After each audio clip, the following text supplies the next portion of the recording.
একটা ভিডিওতে সবাইকে অনেক অনেক স্বাগত। আজকে গেছি আমি আমার বাবার বাড়ি। আজকে ভিডিওটা একটু অন্যরকম। আজকে দেখো আমি রিঙ্কল আই গেছি জল নেওয়ার।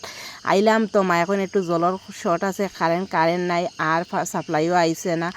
এটার লাগে আই গেলাম, বললাম তো কলস দেও আর আমি রিঙ্কল থেকে তোরা জল লই আই। তো কলসি লইয়া রিঙ্কল আইছি জল নিতে মানে বরতে আমার কিন্তু খুব ভয় লাগে, যদি পড়ে যায়। কারণ আমি তো রিঙ্কল থেকে এরকম জল উঠাই না, এখন বাড়ির মোটরেও জল উঠে আর তারারও কিন্তু জল তোলা লাগে না। ওখানে একটু জলের শর্ট ইতার লাগে আই গেলাম, খুব ভয় লাগে কিন্তু। আর ছোটবেলার অনেক স্মৃতি মনে পড়ে, কারণ বিয়ার আগে এখান থেকে এরকম কলসি দিয়া জল নিতাম।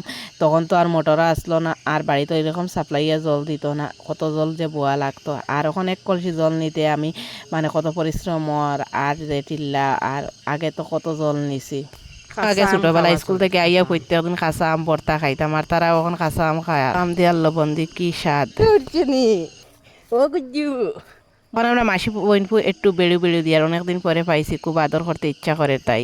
এই সাইডে পাশটা একটু গুড়িয়া দিকে আর দেখো আমার মার কি সুন্দর ফুল বাগান, ফুল সবজি সুবারি আরও কত কিছু, বাড়ির সব কিছু ঘুরিয়া উড়িয়া একটু দেখি আর আবার তো বাড়ি যাই, কারণ 1-2 ঘন্টা 4 ঘন্টার লাগে আই। আর ছোটোবেলা এখানেও আমার সব স্মৃতি। আর কি সুন্দর আমার মার গাছও দেখো, ভেন্ডিও ধরছে, লেবু, ফুল গাছ।